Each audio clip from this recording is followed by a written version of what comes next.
And we're still reading the first chapter of The Treasure of Alpheus Winterborn by John Bellairs. We have now been introduced to another new character, Mrs. Eels, the librarian at the Hoosac Public Library in Hoosac, Minnesota, where Anthony lives. She is an older woman who is friends with Anthony, and this book was written 42 years ago, so there are, of course, some things that at that time did not seem strange in a friendship between an old person and a young person that do now, and we will just have to remember the time that this book was written in. Whistling cheerfully, Anthony trotted down Minnesota Avenue, the main street of the town, and crossed Levy Park.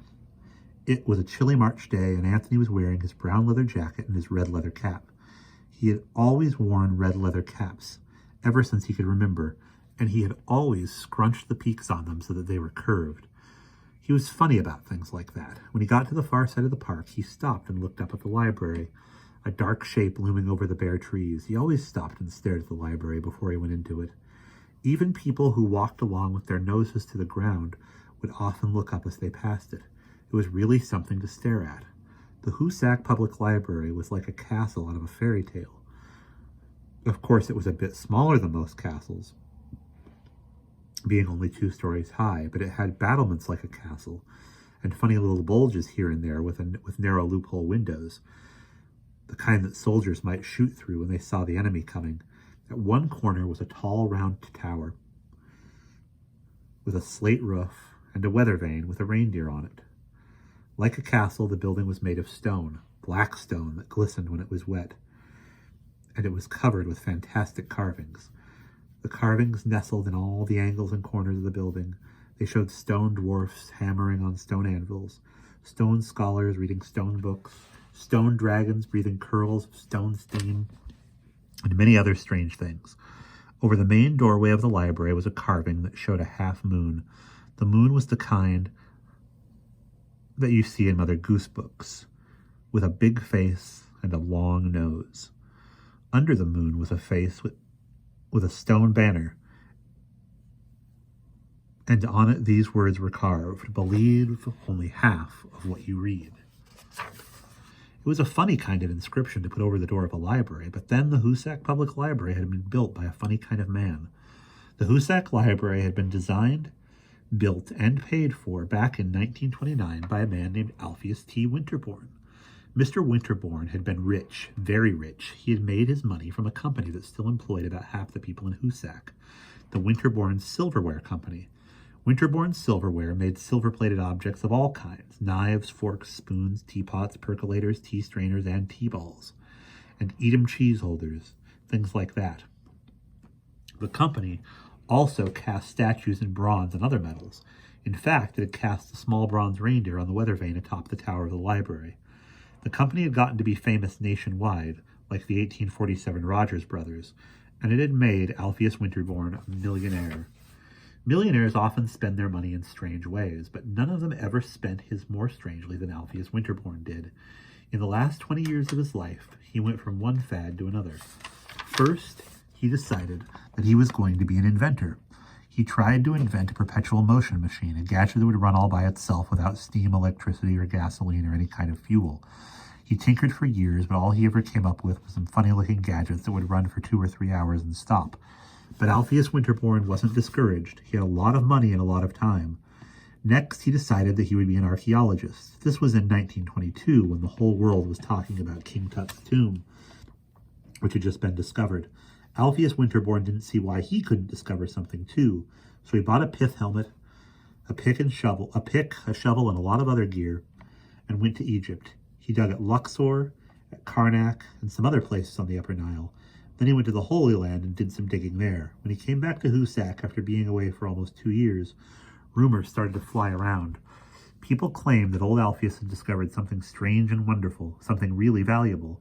No one knew for sure what the thing was, or who it was that had started the rumor. But there were many people in the town of Hoosac who would swear on a stack of Bibles that Alpheus Winterborn had made a find. Whatever the mysterious treasure was, nobody ever saw it. Alpheus Winterborn remained his usual stolid, uncommunicative self, and after a few months in Hoosac, He was off to the Near East again. He made 3 trips in all to Egypt and Palestine, and every time he returned home, the mysterious rumors started up again. But there are always people in every town who start rumors, and generally, rumors have no foundation at all. After his last trip, Alpheus Winterborn came back to Hussack and shut himself up in his house. He saw no one and talked to no one. He had always been an odd person, and the subject of much gossip in the town of Hussack.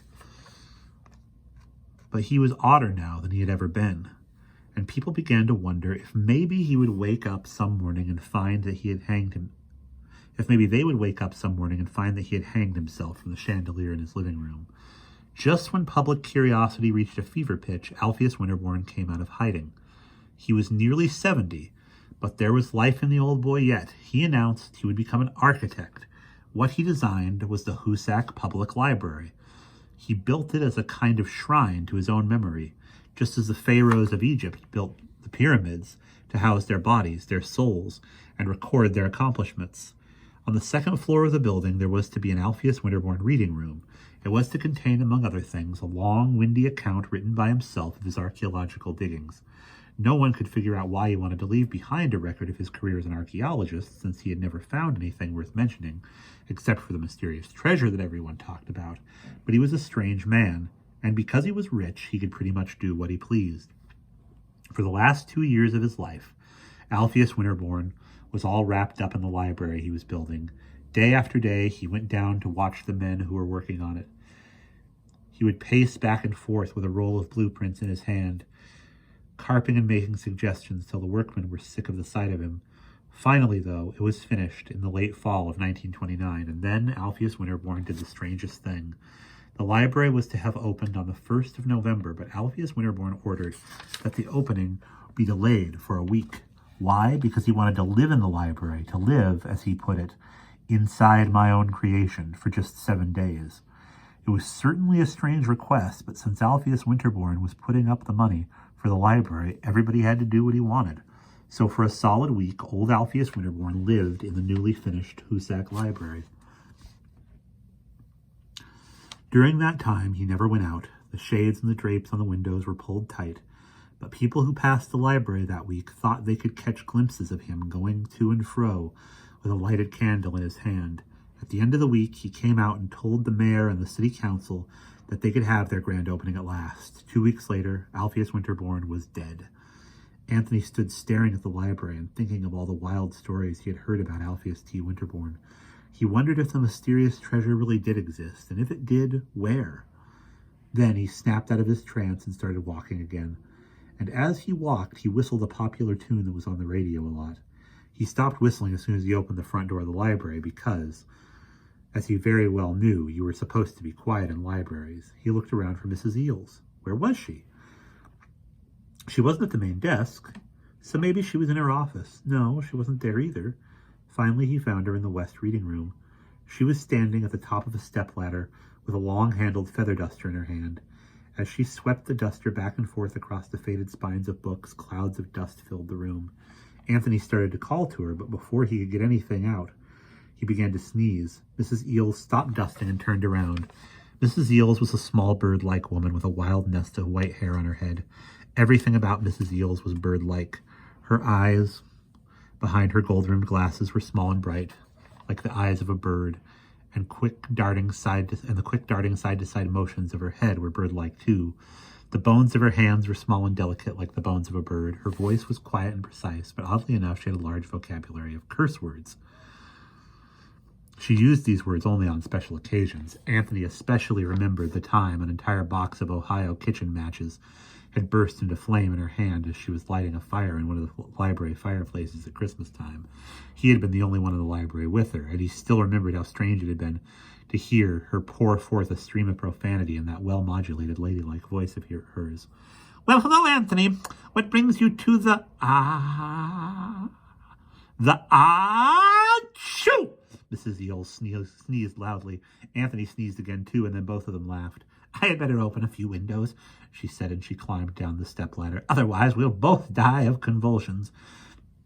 Anthony followed Mrs. Eels around the room as she opened the tall windows with transoms at the top. To open the transom, she used a long pole with a hook on the end. Anthony liked to watch her do this. Then Miss Eels went to her office and started making tea. It took her some time. As Anthony had noticed before, Miss Eels had trouble doing things in spite of her brisk, businesslike air. While she sat, waiting patiently, she knocked the hot plate halfway off its little table when she tried to turn it on. Firmly, she got the switch to obey her, and the coil of wire began to glow red. As soon as she had the hot plate set straight on the table, she took a step backward and knocked the tea kettle off the corner of her desk. With a sigh, she stooped, picked up the kettle, and carried it into her private bathroom to fill it. Anthony heard the kettle drop into the sink a couple of times, and he heard Mrs. Eels saying something under her breath. Now the kettle was warming up on the hot plate. Miss Eels opened a small built-in cupboard in the wall behind her desk and took out 2 cups, 2 saucers, and the sugar bowl. She tried to hold them all at once, and she just barely managed to get them all to the desk without dropping them.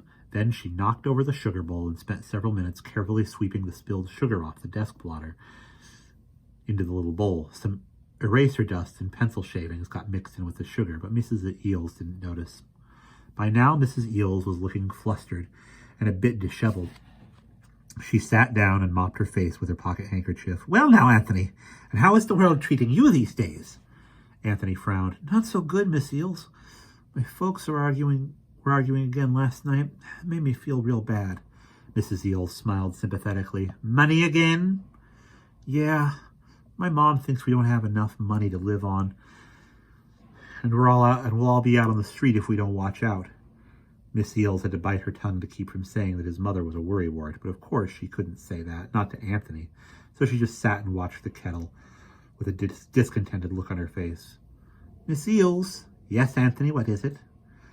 "Do you think the man that built this library really did hide a treasure somewhere?" "Oh, that old story. You mean you've heard it too? Well, who knows if it's true? But I'm afraid the only treasure you and I will ever see, Anthony, is the money we make by working for it." Anthony said nothing. He just looked gloomy. Miss Eels went back to watching the kettle. But then, quite suddenly, she had an idea. Turning to Anthony, she said, "Do you think you'd be happier if you had a job of some kind?" Anthony brightened up immediately. "Wow, you bet I would. Do you know a job I could get?" "No," said Miss Eels.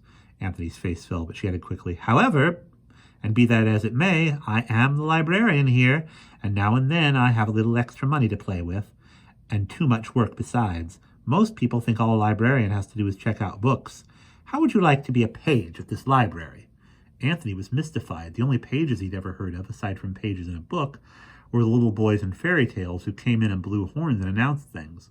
They wore funny-looking costumes and had shoes with long pointed toes. Anthony wondered if that was the start of the thing Miss Eels had in mind. Miss Eels smiled. She could tell that Anthony didn't have the faintest idea what a library page was. She had just opened her mouth to tell him what the kettle when the kettle started making about to boil noises. It trembled and rattled and whined, and little wisps of steam came curling out of the spout. Miss Eels got up and opened the cupboard again. She took out a big brown teapot with a gold band around it and a yellow box of Lapsing Souchong tea. Then she took the kettle off the hot plate and poured a little of the boiling water into the teapot. She swirled it around and dumped it into a potted geranium in the corner. The geranium was dying, and the hot water wasn't going to help it much. So Miss Eels struggled to get the lid off the tea box. She broke a fingernail, but finally she managed to pry it off. 3 spoonfuls went into the pot, and in went the boiling water. They waited for the tea to steep. Then Anthony held the strainer as Miss Eels poured it out. It smelled smoky and tasted strange, but Anthony didn't mind. He just liked the idea of having tea with Miss Eels. It was a warm, friendly thing to do, and we will pause there.